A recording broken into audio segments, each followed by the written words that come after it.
Hi అండి. గారెలు చేయడం కోసం ఒక కప్పు మంచి క్వాలిటీ ఉన్న మినపగుండ్లు తీసుకొని శుభ్రంగా 2 సార్లు కడిగి 4, 5 గంటలు కానీ టైం ఉంటే ఓవర్ నైట్ కానీ నానబెట్టేసుకోవాలి. ఇప్పుడు బాగా నానిన మినపగుండ్లని కొంచెం కొంచెం చిన్న మిక్సీ జార్లో వేసుకొని పిండి వేడవ్వకుండా గ్రైండ్ అవ్వడం కోసం ఒక 3 వరకు ఐస్ క్లిప్స్ వేసి గ్రైండ్ చేసుకోవాలి. ఐస్ క్లిప్స్ ఒకేసారి ఎక్కువ వేయకుండా పిండి ఇలా గట్టిగా మెత్తగా ఉండేలాగా గ్రైండ్ చేసుకోవాలి.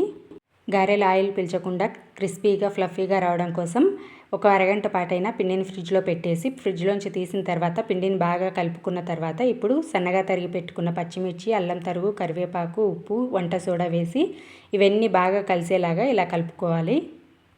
తర్వాత డీప్ ఫ్రైకి సరిపడా ఆయిల్ హీట్ చేసుకొని కొంచెం కొంచెం వడల పిండిని తీసుకొని కవర్ పైన ఇలా రౌండ్గా చేసుకొని 2 వైపులా మంచి కలర్ వచ్చేంత వరకు మీడియం ఫ్లేమ్లో కాల్చుకోవాలి.